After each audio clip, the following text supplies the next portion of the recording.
All right, well, I am going to welcome back Moni. Moni Brzezinska, I think is how you say it. Um, you were, as many who listen to us know, you and I went to school together, and now you've got your own company with climate change. And you have forwarded me a very interesting link about the Black Lives Matter movement and climate change. But firstly, you were on the ground at one of the many peaceful protests around Queens and whatnot. Tell us your experience being a protester and what that's been like for you this week. Well, I mean, there's so much to say. I've already made a couple videos because I never feel like the discussion is covered enough. There's always so many different points of view about it, and how I got into even doing it, why I'm doing it, Right. how I acted during it, all of that. Um, so I think the easiest is actually to start with what influenced me to go, or Sure. how I even ended up being there. Because I wasn't planning to go. I had no idea about it. Um, my best friend literally texted me like that day of the Okay. protest, and I woke up 10 minutes after I got this text message, which was also 10 minutes after the protest was supposed to start. Wow. So I wasn't really planning on it. But then I was talking on the phone with my other best friend, and we're talking about this protest, and I just like I don't know how to explain it. It wasn't really even a thought. It was just like I have to go. Like I have to go. It was like a urge, like a push. Like I have to go. So I just dressed up really quickly. I was prepared for anything. Right. I Right. was reading some interesting things on Instagram about protests. So when it what sorry about that. No, it's okay. You're good. Um, Obviously a very popular person. Um, Hey, so I you're a was business saying, owner. Of course, you're popular and busy. yes, you're right. You're right. That's true. It's a nonstop all day. But I was saying that, I actually read these tips about protests right in time for the protest for me. Okay. They said things like bring water. So I did. I remembered to leave my valuables at home. You know, I didn't know what to expect. I didn't know how crazy it was going to be. So I even wrote down my mom's phone number on my hand, on my Arm. arm actually, just in Okay. case. Yeah, as an emergency contact. I really didn't know how it was going to be. I didn't know how involved I was going to be. I didn't know what to expect other than that I had to go and that I felt like I had to show my support. And then you're Um, there, and it looked a bit smaller than maybe it was, and it looked like you were leading the marchers. Is that right? Like, were you the leader of the pack there? yeah, I was. And I wasn't even trying to be. I literally was on purpose trying not to be because, I realized that this was not something I was supposed to be leading exactly, this is not my movement. Um, but somehow it ended up with me being on the front lines anyways, which I'm happy about. Well, But it didn't start with me. It actually started with a different group that I okay. joined, but then it got switched because they were first in the front, but then the cops told us we had to move. So I became the front.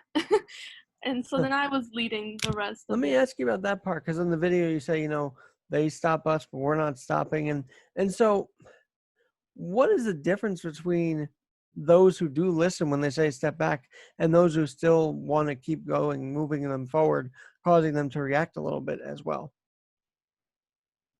Can Like, you rephrase that question a little bit? sure, like the protester, well, those who I think want to, those who loot and create havoc probably are ones that would storm past the police. So how do people stay that fine line between staying peaceful and actually not letting the emotions get the best of them in that moment, if that makes sense? That's a good question. Obviously, the answer is very complicated because we can understand why, I can understand where this rage is coming from. Mm-hmm. I don't personally support, the looting and all of the violence and everything. I don't, but I understand where it's coming from. Um, and I think what resulted in the effect that happened when this cop said that to me or to us was the way that he said it. Um, Okay. He was polite about it. He didn't tell us that we have to stop. He just said that we can't be in that space.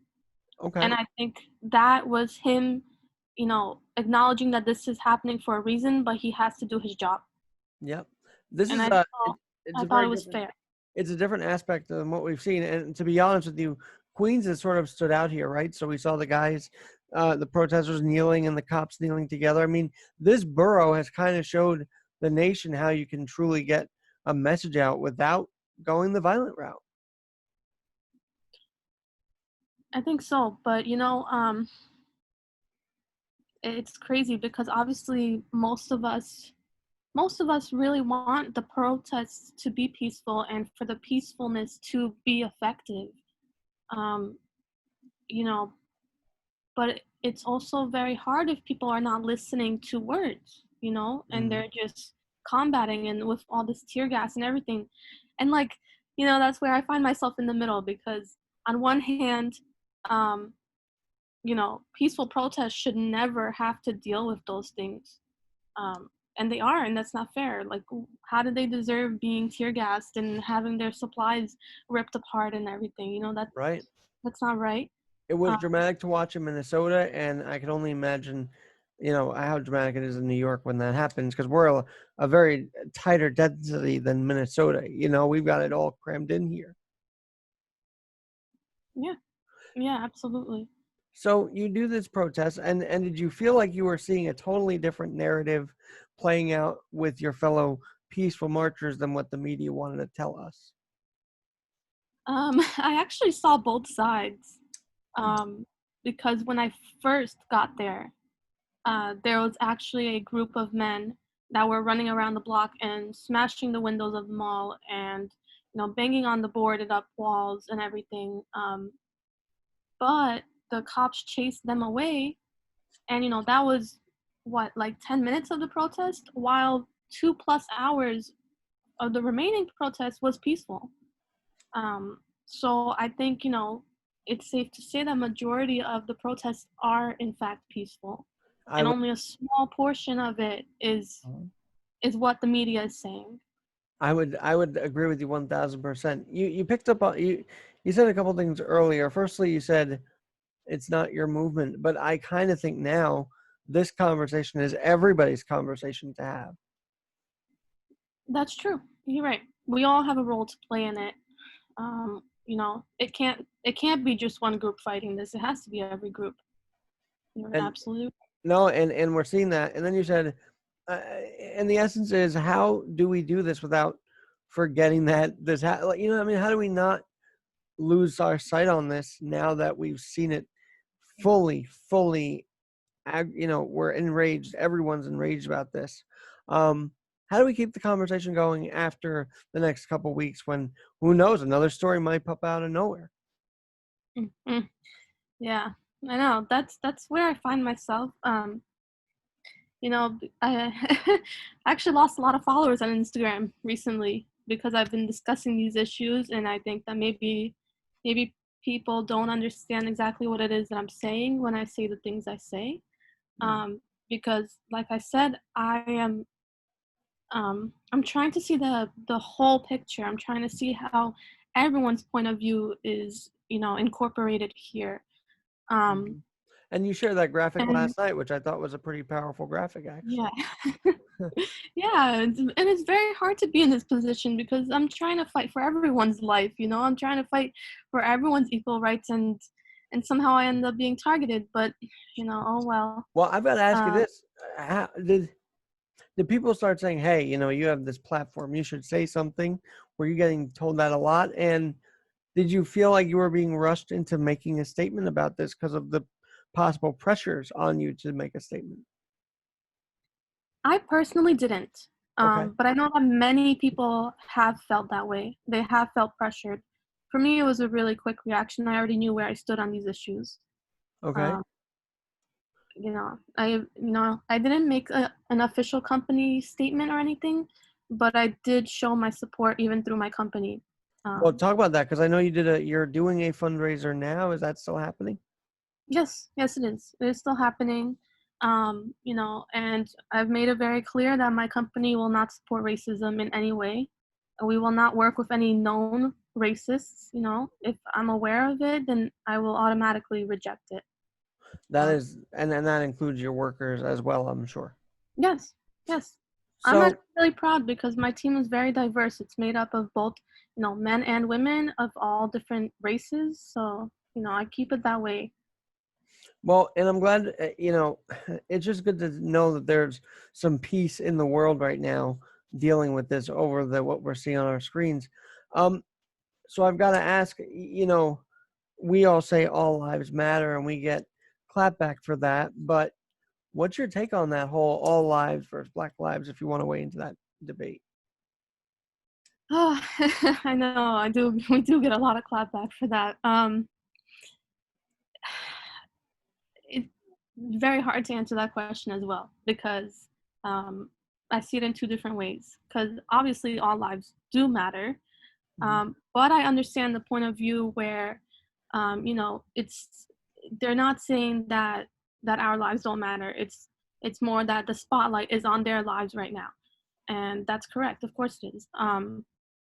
But my personal view of this, even though that's correct and I agree with it, um, is that there are also other troubled groups Mm. um, that are, being victimized right now at the same time. And, I saw something today, or maybe it was yesterday, but it was really recent. I saw a post about how um, the people that are being held by ICE, ICE, Yeah, yeah. um, you know, they're saying like, where were our protests? And they're upset about this too. And then the woman that posted this said, we did have protests, you weren't there. And it's Oh, just like it's crazy. So much is happening, But the point that I was trying to make is like, you know, there are other groups that are also being killed and you know being neglected and everything. And it's like even though this is happening right now and we have to shine the light on it right now, we also have to worry about all the other groups that are being affected at the sure. same time. It's a big planet. There's a Well, lot of people. and this is the thing, even with COVID, right? We saw so much covered on that, but no one said, hey, what about the human trafficking that's still going on? Like, let's put it this way. Our enemies and enemy forces do not stop when we stop. And I'm always fearful when we put a break on life that that'll give the other side such a bigger opportunity, and we just have to limit that opportunity the most we can. So to your point, covering other things as well is important to not lose sight of. Yeah, exactly. Exactly. And it's really hard to keep your eye on like, you know, 20 different issues at the same time, but it's important that somebody does, you know, and that's why it's so important to have everybody Mhm. all acting as a team and not fighting just one issue, but fighting all issues. We're supposed to be one team. As a small business owner, though, when you see it do get out of control, that must hurt your soul just to see that your fellow Yeah, business men and women are really being affected by this. it does. I'm not gonna lie, I've gotten pretty upset at the people that didn't understand it. They kept saying, well, it's just property. Um, it's not just property. It's Right. not. To some people, maybe if they have a lot of money, but to people who put in their entire life savings and their soul and their blood, sweat, and tears into their company, and then one day it's just destroyed. It's not just property, it's somebody's life, it's somebody's family, income, and it's a It's lot, their drive. That's what gets everybody up in the morning. You get up because you have a business to take care of. And also, by the way, what they're missing or what they want to ignore is that George Floyd himself, wouldn't have want what was going on in honor of him. That's not in honor of George Floyd, the looting and all that. That's not in honor of him. But he also changed his life around. He was in prison for 5 years from '09 to 14, ends up in Minneapolis to get himself, better. And he made sure his life mattered. And I think that's a big message. Like, we can fix it. We can fix ourselves if we truly want to. Yes. Yeah, you know, he is a big inspiration for so many things. Um, Well, let me ask you this. A lot of time, and I've been guilty of this, when I see the streets being blocked off, like with the traffic being blocked off by protesters, I'm like, what's this about? But I think now everybody kind of has the idea that peaceful protest does work, right? I mean, we've kind of all acknowledged that now, maybe more than before. Yeah, yeah, it does work. But to something that you mentioned earlier, it's only gonna work if we follow it with action. Now that the voice has been heard, the ideas have been, they've been brought out. People are talking. People understand that something is wrong and has been wrong. But now we have to actually change it, Mm. and that's important. And I'm sure the black box on Instagram doesn't do it justice, does it? No, no, it doesn't. And it's as some people say, like, obviously it's a good thing because some people genuinely mean it. Like, for example, I did do it and I do mean it. I Other did too. people, Yep. yeah. And obviously I'm sure that you and both, me and you, we mean it when we post that. Other people, unfortunately, may just be doing it because everyone else is doing it. And they feel Um, pressure to do it, possibly, that kind of thing too. Um, but here's the other thing, and I think what I've realized is, um, maybe I arrogantly assume, and maybe we do arrogantly assume, just because we're friends with the African American community, that just because we support them, um, aside from the movement, maybe we haven't really addressed their needs as much, and we assume we do because we're friends with them. If that makes sense. um, I don't know. You know, I've honestly been crying for this whole week. Every day that I see all these posts and about how much pain they've had to deal with and everything, and it's like it's not that we weren't aware that this was happening, you know, um, and that's obviously where people that cared stood up as best as they could for their friends and for their family, um, but we haven't done enough. Mm. We haven't done enough, and I don't know why we haven't done enough. I don't know why it took so many bad things happening for us to start working on this. And to Like, really. Minneapolis, yeah, and to Minneapolis's fault. I mean, the PD had this operation. This was standard procedure, knee on the neck. Who thought of that? I don't know. I don't know. But that was happened 237 times in 4 years. How is there no correction on that to begin with? I don't understand that one. Exactly. Um, yeah. I mean, there are so many other ways to take someone down without having to do that. I don't understand why they did that at all. I don't understand why they didn't stop when he was saying that he couldn't breathe. That's ridiculous. Any good cop, any trained cop that Mm-hmm. wanted to take him down without hurting him would have found another way to do this. Do you think this was about? I think this was more dramatic than Eric Garner, but the Eric Garner video also was pretty damn horrifying if you think about it. Yeah, it was. It was very clear that these cops did not care about this person's life. So how do we how do we solve this? Because we're not the politicians. We're not those, that we don't make the law. We can influence it, I think. But where do we go from here? Where do you see us going from here? Uh, well, okay. So personally, I don't know. I think you're aware of this, but you know that I want to get into politics. I do. Yes. I want to get into this because of this very reason, so that I can do something on a large scale. But politics is obviously not the only way we can affect change. Um, you know, a lot of people have been saying how we should start at home, talking Mm-hmm. to our families and our friends, and I think that is very important. I was just thinking about it today about how there's kind of like different levels of people and how racist they are. Mm. There's obviously some that are zero racist, and then there are people that are like, very clearly, you know, they're racist, and they don't care that they are. They're proud to be racist. Mm. Then there's like this other range, in between where there's like some people that may not be aware that what they're saying is racist. And Mm-hmm. all it takes is a very simple pointing out to them, like, hey, that's, you shouldn't say that. That's not good. And those people are going to be very easily brought over to the side of You no. mean having dialogue, Moni? I feel like that's almost impossible in today's world to have dialogue. No, I know. It's hard to say anything. You say anything and it's wrong. Mm-hmm. um, but that doesn't mean we should stop trying. No, and I applaud you for saying let's reach out. Like, and here's the other thing about all this. This kind of behavior is in upstate New York. It's in Suffolk, Long Island, sadly. I mean, we have it on our own doorsteps. It's just we had a kid tearing down Black Lives Matter posters on in Queens. I mean, this is not a Really? this isn't just a Oh, southern how do you say southern thing where the South is mhm. everywhere has the issues. Yeah. And I think if we do address it, I think schooling is important too. You got to change the Mhm. narrative. Yeah. Yeah, you're right.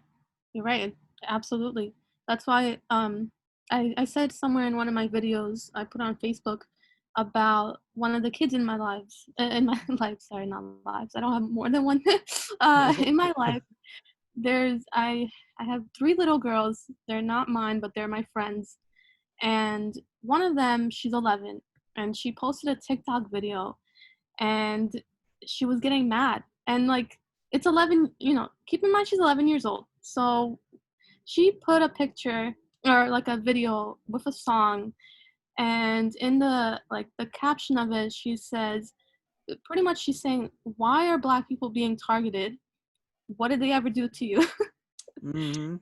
And like, this is a kid's, obviously this is a Right. kid's perspective, but it's so simple, and she's so right. Like, what did they ever do to, like, Right. No, you it's so know true.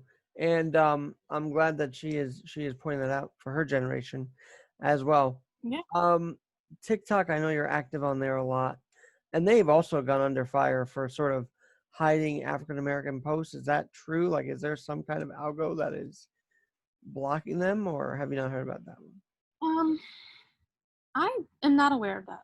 Um, but I do know that there's a lot of like really weird stuff when it comes to TikTok. Like, if you use one specific filter, you get more views than if you use another one. If you use one song, like, Hmm. it's very weird. TikTok is very weird. It has a lot of really like just weird algorithms. I don't know how the FYP works. That I still have to figure that out. Um, you Yeah. talked about the levels of racism, and I mean maybe it's because of the whatever my brain, but I was just thinking of like the black jokes that people tend to make. Is Mm. this the end of that? Like, is this the true end of like demeaning them through those ways, or? I don't know, because both sides make a lot of these jokes. Like, Mm-hmm. black people make a lot of people jokes about white people. White people make a lot of jokes about black people, and like a lot of the time, it's really just supposed to be in humor. It's Mm-hmm. not supposed to really be offensive. And a lot of the time, I do laugh about a lot of the things about white people because it's so true. There is a um, lot of Karen you stuff, if know, you know what I mean. there are, but there's a difference between poking a little bit of fun and then jokes that are really hurtful. Right.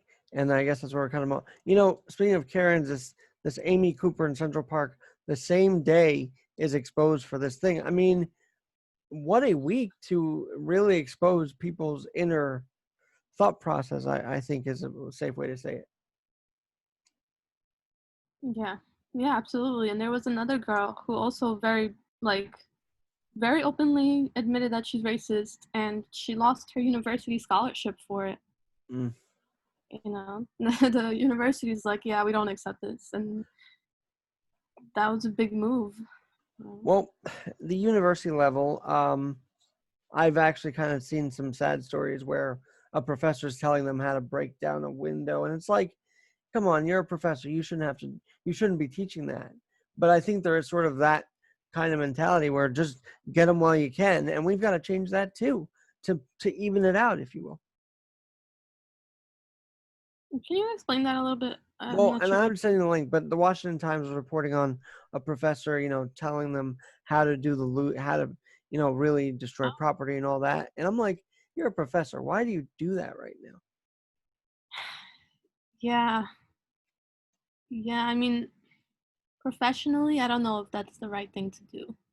You Mm-mm. shouldn't you shouldn't really be encouraging criminal activity. Um, you might feel yourself in a position where you don't necessarily stop it maybe if other people are doing it out of your vision, Hmm. but I don't really know if encouraging it is good either. Moni, I've got to ask you this, and it's probably one of the most controversial parts of this because we focus on the Black lives and we focus on them mattering, but you also are an advocate for the police. So where do you come down on all that? I mean, how do you strike that balance? Yeah, I know. Yeah, that's a hard one because I support good cops and Okay. underline good cops. You know, the bad cops they shouldn't even be here. Like Well, I don't would know you what they're. say, shouldn't we do internal reviews of all our departments now and see what's really going on? I think that's what it's time for. Absolutely, absolutely.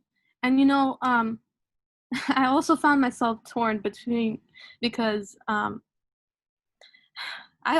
also wanted to pursue a career that has to deal that deals with law enforcement Okay. myself. I wanted to personally do something in that field. I don't know exactly what yet. Um, but ever since I was little, I kind of dreamed of being an FBI agent. I always wanted to chase down bad guys and stop them. And I think a lot of these cops is that is what they want to do. They Hmm. want to stop the bad guys. They went into this career because they want to protect people and they want to, stop the evil in the world. Yep. And Yep. I don't think it's fair for those to be mixed in with the cops that are very clearly not there to do this. Um, I know so they that's do. number one. And then, of course, see, I think, as I mentioned earlier, this is an eye opener for the conservative that says, why are they blocking our streets? I mean, now they get that that's actually a better alternative than what we're seeing spiral out of control. And yet, I don't know.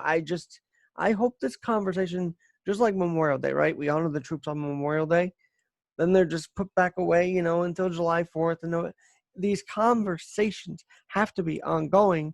And as a small business owner, it sounds like you want to do that. You want to do just that. I do. I do. And actually, I have a second company that me and my best friend just opened. And one of our biggest goals, like one of the biggest parts of our mission statement, is inclusivity. So we want to make Okay. sure that we represent everybody from, all different ages, all different races, all from all different backgrounds. And how do you plan on doing that? Like, do you have an action plan set out or? Uh, kind of, kind of. Like for example, our models, when we do have clothes that are ready to be modeled and photos and everything, we want to get all different kinds of models, not just one type. Sure. Not the standard runway model. We're gonna get all different kinds of people, everyday people. You know. I know you had sent me an article, and that is awesome, by the way, because that's another thing. It is about making sure people can be comfortable in their own skin. Like, that's going to hopefully be the ultimate message now, right? Like, you can be comfortable in your world because we respect you more. That's got to be a goal too. Yeah, I can't wait for that. I can't wait for people eh, in every issue and Yep. everything in this whole world. That is our number one goal: is for people to feel safe, to be themselves, to be able to enjoy life, and to be here on this planet and not have to be afraid of anything anymore. Oof. You know? And that's a tall order when we're also kind of told to be fearful of everything. I don't like that message either, coming Now, from I anybody. definitely do not like that message. Life is not meant to be lived in fear.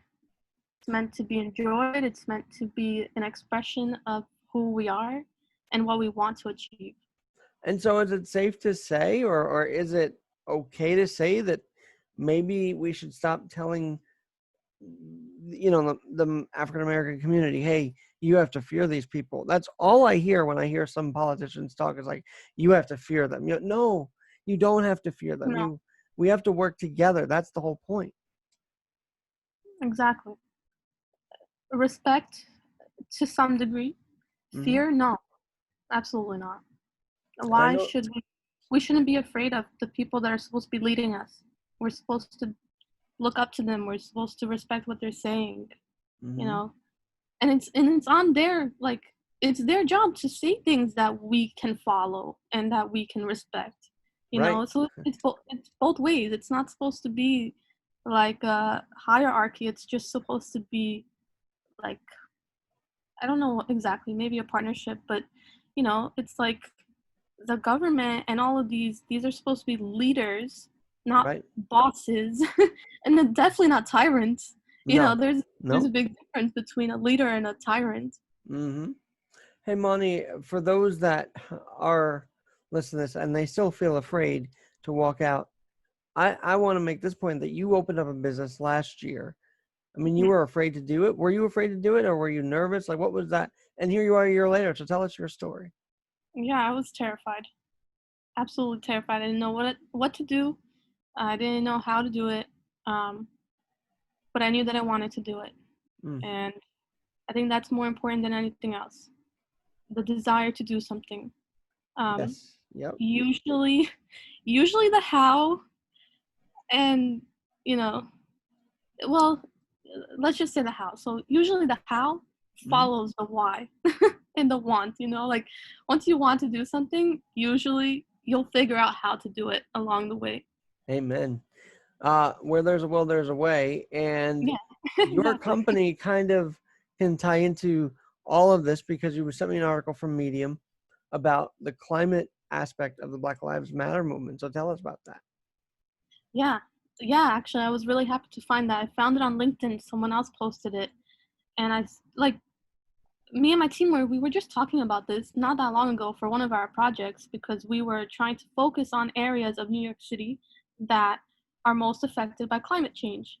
And that ends up being low income communities, which Hmm. now is even more related to what's happening, Yep. you know? So someone said, and like I basically rephrased on my LinkedIn and it says, justice for all includes environmental justice. Do you want to opine more on that? Because this is your field. This is where you're working on the environmental and the climate. I mean, what else would you want to add to that conversation? Well, maybe I would explain like just a little bit why these neighborhoods are affected Yes, so much by climate that change. would be Or great, like, actually, to you give us know, an understanding. um, a lot of like the dangerous equipment and fossil fuel, all of that, they're usually built in these neighborhoods Okay. on purpose, because you know, in their view. I'm not Hmm. saying this is not my opinion. This is their opinion.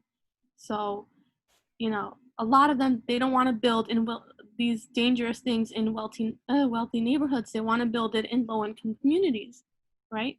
Sure. Because they, they value wealthy lives over, you know, non-wealthy lives. Well, can we say So, that? Can we say that's the same for the COVID issue because they were such a disproportionate of testing that it became like a "what the heck's going on here" moment.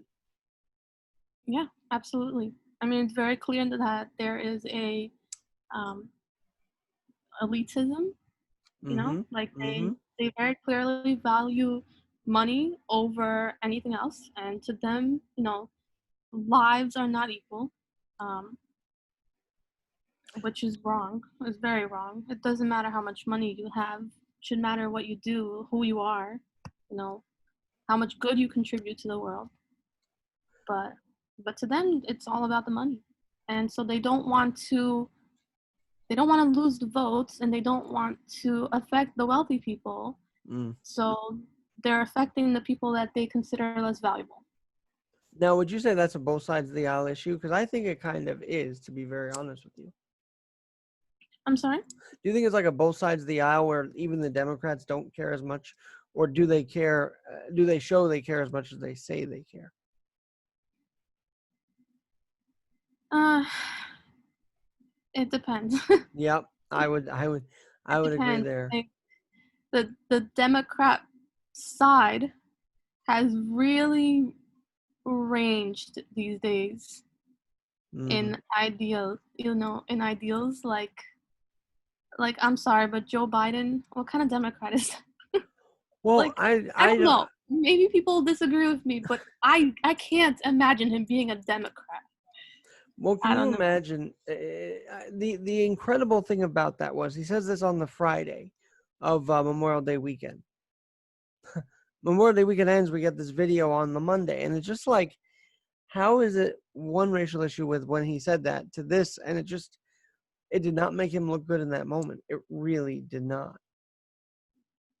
No, the way that he said it also. How did he say it again? You must If not you be don't, black. if you have to question me over Trump or something to that effect, then you ain't black. Like, come on, dude. Yeah. Come Yeah, on. that was not a good statement. That was not at all a good statement. And he is really going on this tour of trying to make nice to the community, but they see right through him. Just like the community Yeah. for some of the reasons. Although, to be really honest, there are a lot of black, in African Americans that are supporting Trump during this Mhm. whole time, and that's fascinating to see too. Yeah. Yeah. I mean, because that's the okay, that's the problem with having a two-party system is that you always end up having to choose. Like, and Mm-hmm. that's why everyone I speak to, they always have to clarify. Okay, so fiscally on this, but Mm-hmm. socially on this. And it's like that shouldn't be a thing, you know? Like you shouldn't have to be torn apart whether you care more about business issues or social issues. Like there should be a party that cares about both issues and Sure. some like it shouldn't be the this or that. How about let's do this compromise so that it benefits the most people and Yeah. this like it should be that Moni, way. I just sense the frustration, but also you have this will to keep moving forward. So in this time, you said you're crying every day this week. How do you get up every morning? Put your mind to it. Put the emotion maybe aside, or maybe use it to motivate you. I'm not sure, but how do you do it? How do you just black it all out, but distract yourself from that and say, I'm going to work on what I need to today, and stay upbeat about it too. Yeah. No, I had to do that today. I wasn't able to work the last 2 days before today. I couldn't do it. I was Mm, like, I don't know, I really couldn't do it. All I wanted to do was fight for this issue. I still want to fight for this issue. Um, but I think it's more of a question, and the question is, okay, how do I say this? So the way that I was able to work today was knowing that everything I do, mm, I consider to be for the betterment of the world. So by doing my job, I actually am helping. Um, so that always motivates me, making sure that I do my role in this. sure. Um, but the question to everyone else would then be, how can you use what you do to do better for other people? Yep. Well, and obviously it's going to be different because we have different situations. Like for example, I don't have kids yet. So my priorities are different than someone who has kids and they have to worry about them. Mm-hmm. It's going to be different, and we can't attack the people that are doing less. You know, um, I saw somewhere it's like, and like I'll explain this better, but it basically said this guy said, "Who cares if you have privilege? Use it."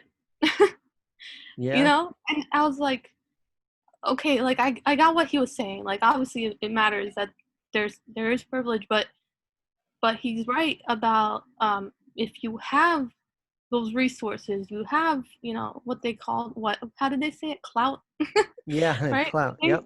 I'm Influence. not up to date Influence. on all of these words, but clout, like if you have a following, use it. If you have money, use it. Use whatever you have Mm-hmm. to help people.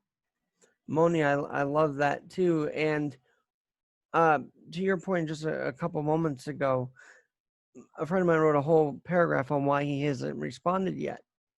And mental health is a big reason why some are staying quiet, because they don't know how to process this enough to make a statement. And as my Radio Hope Mike Myers morning guest says to me, uh, co-host at this point, um, if we put our head out of the sand, we're going to get reaction no matter what.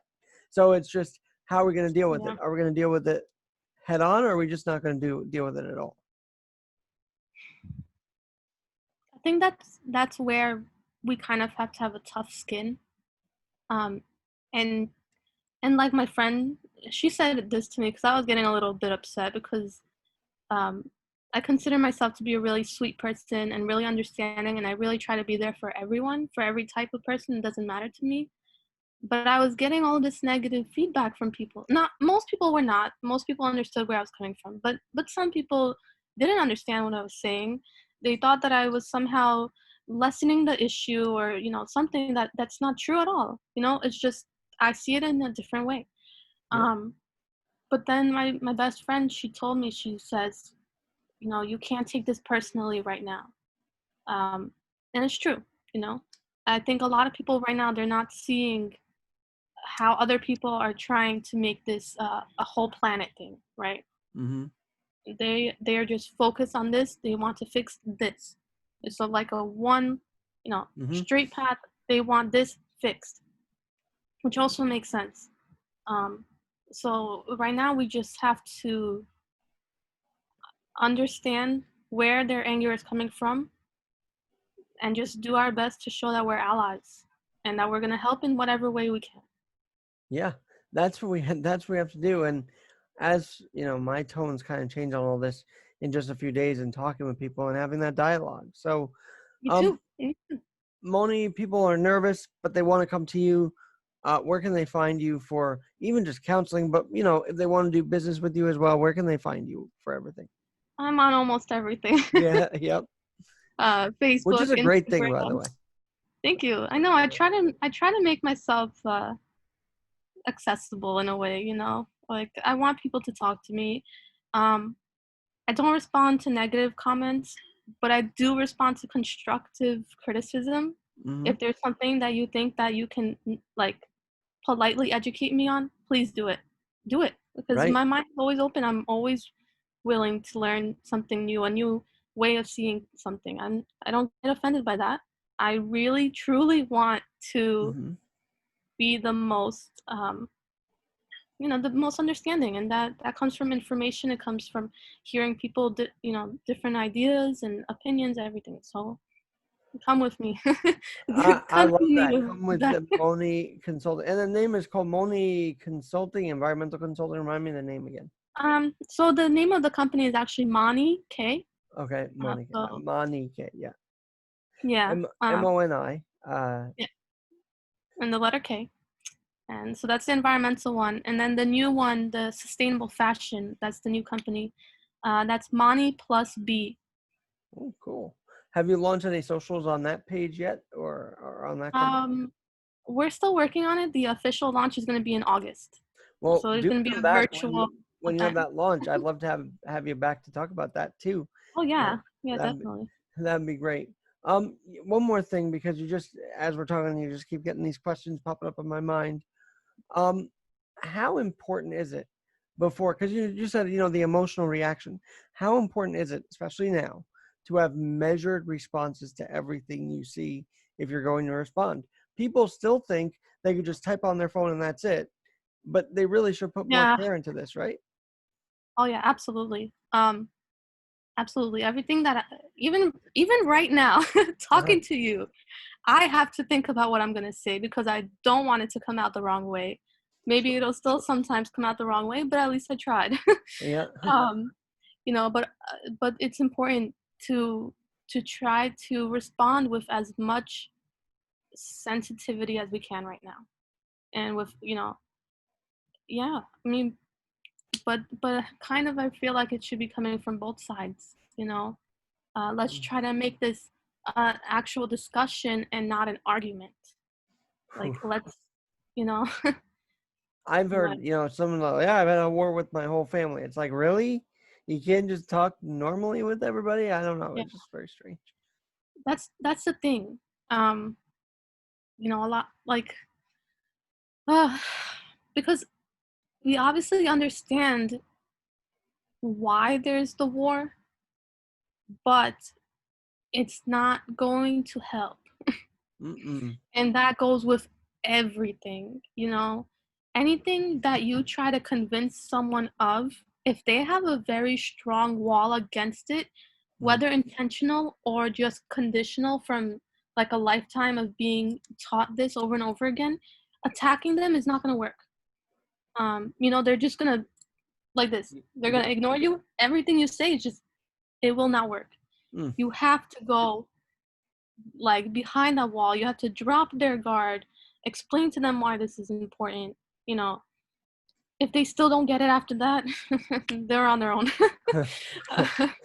Sorry, but after that, sorry, I can't help you. You are clearly not trying. You're not open to this. This is not gonna work. Um, I but to get you. everyone else, There's like a breaking point, I guess you call it. Mona, do you have a storefront too that you're hoping to get back to, or do you? um, yes, kind of. Actually, in July, I'm finally getting an office. Nice, Yeah, congratulations. thank you. It's been a long wait, over a year to get my own space. That's cool. So I'm really excited about it. I'm hoping that it'll bring in more clients and more people to talk to now that I have somewhere for people to gather. So It's funny you mention that. When I really was starting out in radio, like not many people were going through the halls, advertising, and I just had this vision that I would love my business place to be Grand Central, right? We want people in and out of our place day after day because that means we're doing something good, and that is what matters to me. Um, exactly. and just to see business busy, I mean that's just the natural thing. Uh, June 8th is on Monday. We're going to reopen. Any prediction for that from what you're hearing, from what you're seeing? Is it going to be crazy, or are we going to kind of be very happy to be out again, little by little? I think most of us at this point are ready to be out there, Mm-hmm. no matter what's happening. Like, we're obviously gonna follow as many precautions as we can, but we don't want to be stuck inside, and it's normal to not want to be stuck inside. Like, we want to live, we want to see our friends, our families, and experience life. Um, so, I think for the most part, it should go well. Um, but people have to do this slowly because otherwise we're gonna mess it up and we're Yep. gonna be Although maybe stuck right not. I back mean, those inside. those 200, and you like the link, so I figured you had heard this. The 200 kids at Ozark didn't test positive for COVID, so I'm not sure how that happened. When they said it was easily spread, I don't know how that happens, but 200 people not Yeah. affected I, gathering like that. I mean, personally, again, I'm gonna get some criticism for this, but I I don't think COVID is as big of an issue as it's made out to be. And I'm not saying it's not an issue at all, because I actually know people personally who have been affected like by it. Um, but as with almost any like Mm-hmm. almost anything, um, people need to build immunity, and we won't Yep. be able to build that if we're stuck inside. And also, at the same time, other than physical health, we're destroying our mental health. Yep. And, that is just as big of an issue as physical health. Mental controls everything. Trust me, Mm-hmm. I know, because I've literally had psychosomatic symptoms before for years, Mm. all because of something that my mind told me. So when your mental health is not good, you're physically not going to feel well, either. Right. So And I don't want the will of the people to start disappearing. That'll be the worst thing. And to your point about it being not as big a deal, I sat on this podcast reading out numbers from Queens. I'm like, oh, I just got this. That there were 4,000 cases. You look at the fine print, the very, very fine print. They didn't even test some of them to see if they have it. So how are we supposed to believe those numbers if they're not even testing? It just doesn't. It rattles my brain. Just saying, yeah, there's exactly. 4,000, and then you read later on 100 weren't tested. I don't know. It